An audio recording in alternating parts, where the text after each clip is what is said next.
Il est complètement en train de tuer son ballon d'or. Vous vous demandez sûrement de qui je parle, mais les gars, sachez une chose, ce ballon d'or, il va pas se jouer que sur le football. Pour moi, Yamal est en train de tuer son ballon d'or. Pendant que Dembélé, il est clutch, il qualifie son équipe en demi-finale de Coupe du Monde des clubs, et surtout en gagnant le maximum de points fair play. Avec sa célébration en hommage à Diogo Jota, Yamal, il est en train de faire parler de lui pour ses vacances avec des femmes. Je le juge pas du tout, il peut capter 1000 femmes sur le même bateau, je m'en fous. Mais les gars, la seule chose que je lui reproche aujourd'hui, c'est que ça va tuer son image. Aujourd'hui, t'as même des joueurs comme Hakimi qui sont en train de rentrer dans la discussion. Et c'est complètement normal, c'est le meilleur latéral du monde avec des stats de malade. Et pour moi, Hakimi dans le top 5 ballon d'or aujourd'hui, ce serait même pas une surprise. Yamal déjà qu'on voit plus trop son football en ce moment parce que Barcelone joue pas la Coupe du Monde des clubs. Et qu'on est en train d'oublier son football entre guillemets. Rajouter des polémiques avec des meufs tous les jours, ça va pas l'arranger. Paris va jouer Madrid en demi-finale. Imaginez, ils sortent Madrid, ils vont en finale, ils prennent la coupe. Paris aura soulevé tous les trophées possibles cette saison. Pendant qu'Yamal, il est occupé à soulever des meufs, les gars, il doit faire attention quand même. Après, quand t'as un daron qui t'encourage, qui te défend dans tes bêtises, tu veux faire comment? Je pensais pas et je pense pas en vrai qu'on peut oublier Yamal. Mais la manière dont il gère son image pendant ses vacances, elle est complètement catastrophique. Lamine Yamal par-ci, Lamine Yamal par-là. Mais qu'est-ce que vous voulez? C'est un joueur du Barça. Peu importe ce qu'il fait, nous on est hypé. Si ça ne vous plaît pas, pourquoi vos chaînes, pourquoi vos médias, Foot Mercato, ActuFoot, à chaque fois que le petit, il sort quelque chose, vous êtes là pour chercher des vues. Donc nous aussi, on va gratter. Il n'y a pas de problème. Lamine Yamal, sa story, il a dit ceci. J'ai gagné ce qui m'appartient. Je n'ai rien demandé à personne. Je n'ai même pas eu à m'humilier. En fait, je ne me suis pas plié devant tout le monde. J'ai aidé les miens, je suis toujours dans la rue. Dis-moi qui va me prendre ça. De l'autre côté, t'as Inigo Martinez qui met sa story où voilà, il est à la salle de sport. Inigo Martinez, on n'en parle pas, mais il met des stories. Pau Cubarsí, c'est pareil, Pablo Gavi, c'est pareil. Tout le monde met des stories. Parlant de story, story veut dire histoire. Deco qui a parlé de Victor Roque, ça, il va falloir revenir dessus. Il lui a dit, voilà, il est venu en hiver, c'était pas la meilleure chose. Mais c'est toi qui allais le signer à 60 millions d'euros. Au lieu de le faire venir en pré-saison, tu as décidé de le faire venir pendant l'hiver. Mais Deco, franchement, Deco, s'il ne se gère pas sur le dossier Rashford, je pense qu'on va faire une pétition pour qu'il s'en aille. En vrai, les gars, qui mérite d'être mieux classé au Ballon d'Or entre Hakimi et Lamine Yamal. Et pour moi, les gars, il n'y a aucun débat. Hakimi mérite largement une meilleure place que Lamine Yamal. Et je vais te dire pourquoi. Tout d'abord, Hakimi, c'est Ligue 1, Coupe de France, Trophée des Champions, Ligue des Champions. Mais tu vas me dire, ça, c'est que des trophées collectifs. Ok. Regarde la suite. Meilleur joueur africain de Ligue 1, sélectionné dans l'équipe type de la saison en Ligue 1, figure dans l'équipe type de Ligue des Champions cette saison. Ça te suffit pas? Attends encore un peu. C'est le joueur le plus régulier cette saison en Ligue 1 avec une note de 7,76. Juste devant Dembélé qui est prétendant au Ballon d'Or avec 7,75. Bon, l'écart est pas si fou, mais regarde la suite. C'est littéralement le joueur qui se crée le plus d'occasions cette saison en Ligue des Champions. Sachant que c'est un latéral droit, il est devant Rafinha et Dembélé, des joueurs qui sont prétendants pour le Ballon d'Or. Et c'est pas tout. On parlait de Lamine Yamal. Lamine Yamal, cette saison en Ligue des Champions, c'est 8 goals assists. Mbappé, c'est pareil. Haaland, c'est pareil. Et Hakimi, regardez, pour un latéral droit, encore une fois, 9 goals assists. Il surpasse ses 3 attaquants au niveau de cette stat. Et il a inscrit son nom dans un nouveau record en étant buteur à la fois en quart de finale, en demi-finale et en finale de Ligue des Champions. Les seuls joueurs auparavant qui avaient réussi ce coup, c'était seulement Cristiano Ronaldo, Neymar, Messi et Diego Milito. Raison de plus pour être favori au Ballon d'Or et d'être mieux classé face à Lamine Yamal. Bon les gars, c'est le sujet du moment, tout le monde en parle. J'aimerais profiter de l'occasion pour entamer un débat parallèle sur le trophée du Ballon d'Or. Le Ballon d'Or, dans sa définition telle qu'on l'a toujours connue, c'est la récompense qui est décernée au meilleur footballeur de l'année. Moi, ce qui m'interpelle un peu, c'est que, à force de constater qu'il n'est quasiment que question de but, de passes décisives, en définitive d'accomplissement réalisé systématiquement par des joueurs offensifs. Et je pense que là, vous voyez déjà où je vais en venir et je présente d'avance mes excuses à tous ceux qui aimeraient voir Ousmane Dembélé Ballon d'Or qui, pour moi-même, fait une saison exceptionnelle. Mais je ne vois pas comment Ousmane Dembélé pourrait être le meilleur footballeur de la saison alors que ce n'est même pas le meilleur footballeur de son équipe. Alors c'est sûrement le meilleur joueur offensif de son équipe, peut-être le meilleur offensif de la saison. Mais pour moi, ça ne suffit pas à qualifier un joueur de meilleur footballeur.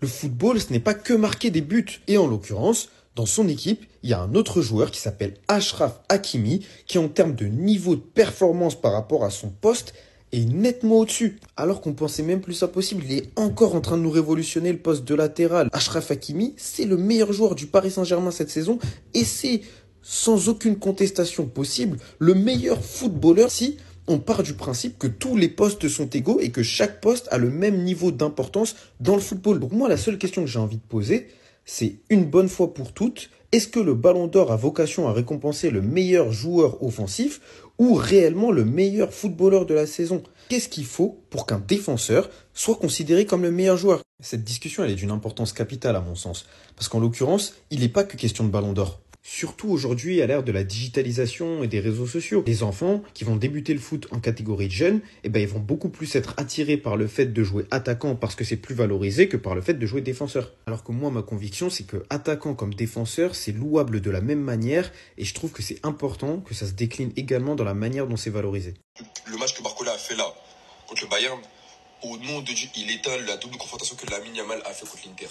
Les gars, il est 2h30 du matin, je tombe sur cet extrait. Je suis même pas choqué. En fait, j'essaye de comprendre comment dans un monde où tu regardes le football, tu te dis que le match de Barcola, s'il marque un but, c'est meilleur que la double confrontation de Yamal face à l'Inter. 1. C'est faux. 2. Il compare une demi-finale de Ligue des Champions contre un match de Coupe du Monde des clubs. Déjà, la comparaison, je ne sais même pas pourquoi elle a lieu. Et je ne sais pas pourquoi, à chaque fois que quelqu'un fait un bon match, le nom de Yamal y ressort. Pourquoi à chaque fois qu'un Parisien va faire un bon match, le nom de Yamal y va ressortir. On est fatigué. Hier, j'ai fait une vidéo pour terminer le débat avec Olysée. Aujourd'hui, c'est Barcola qui rentre en compte. C'est plus Doué. Maintenant, c'est Barcola. Quand Barcola il va faire une saison comme ça, où il sera Golden Boy, Trophée Copa, il va faire des matchs de foot dans les classicos, il va faire des matchs de foot en LDC, il va être régulier. Il va être régulier. On va reparler de ça. Mais pour l'instant, arrêtez, wesh. Arrêtez d'extrapoler, arrêtez de... Wesh, Barcola, c'est super fort, c'est top 5 cette saison à son poste, rien à dire. Mais pourquoi à chaque fois qu'il va faire un bon match, je vais aller appeler le nom de Yamal? C'est un complexe, hein. Là, c'est un complexe d'infériorité. Il est 2h, wesh. Vas-y. Je me baladais tranquillement sur Twitter. Regardez sur ce que je suis tombé. Mon classement actuel des favoris au Ballon d'Or. Il a mis Achraf Hakimi premier. Ok, il fait une saison de malade mental. Mais de là, mettre Hakimi en premier, je suis pas d'accord. Je suis pas d'accord. La personne qui mérite le Ballon d'Or, c'est Ousmane Dembélé. Un point, c'est tout. C'est pas pour faire le rageux ou quoi que ce soit. Hein. Hakimi, je suis d'accord, il fait une bête de saison. Mais de là à le mettre Ballon d'Or, faut pas oublier Ousmane Dembélé, la saison qu'il fait. Hein. Je peux vous dire, Ousmane Dembélé, il est là. Hein. Il est là cette année. Hein. Pour vous dire, Hakimi, je le mets top 6, top 5. Mais de là à le mettre premier, je suis pas d'accord. Dites-moi ce que vous en pensez en commentaire. Donnez-moi votre avis. N'hésitez pas à partager, republier, commenter.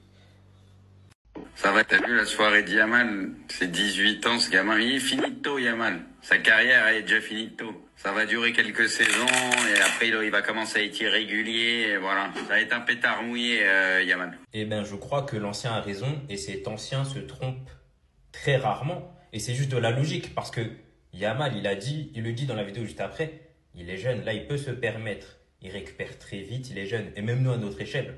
Moi, par exemple, je peux jouer au foot aujourd'hui 2-3 heures. Le lendemain aussi. Après, encore le lendemain. Après, certes, c'est pas la même intensité que les matchs de Yamal, mais vous comprenez l'idée. Et là, c'est pareil. Il va arriver à 27 ans, même un peu avant, même à 23, 24. La récup, ça sera pas pareil. Donc, s'il se prend pas en main dès maintenant... S'il se repose trop sur le fait de je suis jeune, il y a un moment où il va grandir et attention. Là, il est dans la kiffance. C'est un kiffeur, on le sait. Il est dans des ferzas de ouf.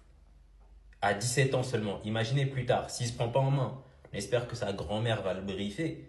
Parce que bon, on respecte son papa, mais bon, je ne compte pas sur lui, mais...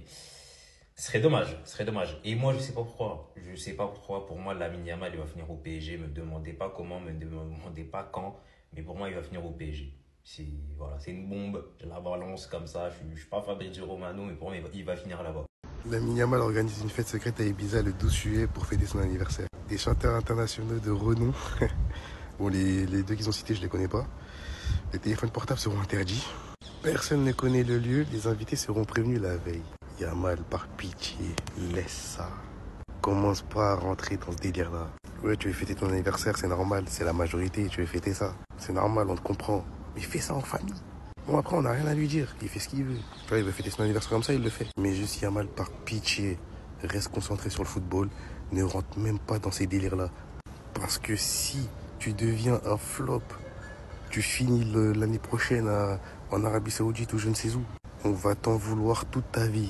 Toute ta vie, on va t'en vouloir, gamin. Ça veut dire les histoires de soirée, les trucs. Ne rentre pas dans ça, s'il te plaît. Deviens pas un gâchis. C'est tout ce qu'on te demande. Ne deviens pas un gâchis.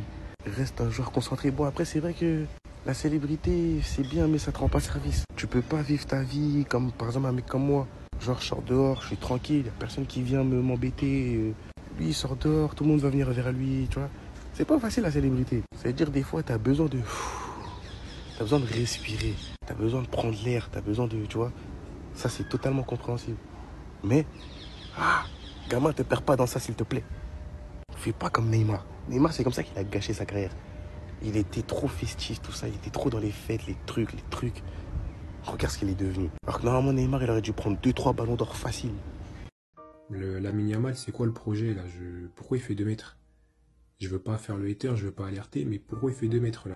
Sachant qu'il y a pas longtemps cette saison, il faisait encore la même taille que Rafinha. Pourquoi là il fait 20 cm de plus? Parce qu'après moi je dis ça en bonne conscience, hein, parce que le projet Messi là il peut vite finir en projet Cheikh Diabat. Il y a plus de seringue ou quoi chez les médecins du Barça là. Faites un truc, faites comme Messi, inversez-lui la taille, faites l'inverse de Messi.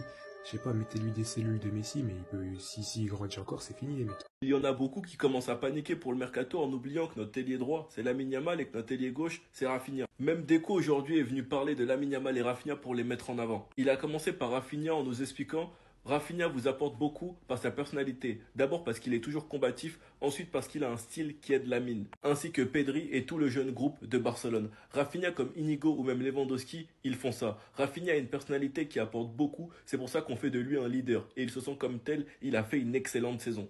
Lamine est un phénomène.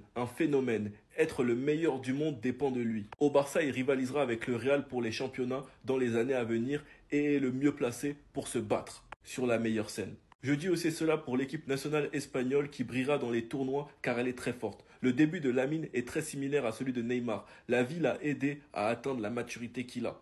C'est pour ça qu'il faut se calmer et regarder l'effectif qu'on a déjà. Peu importe ce qui se passera les gars, on aura un attaquant cet été. Peut-être pas celui qu'on voulait car il a prolongé 10 ans, mais on en aura quand même un. Mais gardez dans un coin de votre tête que ça fait que 7 jours de mercato, donc il y a le temps. Enfin bref, sinon vous les gars, vous en pensez quoi? Raneux sur Snap Insta, on s'ennuie.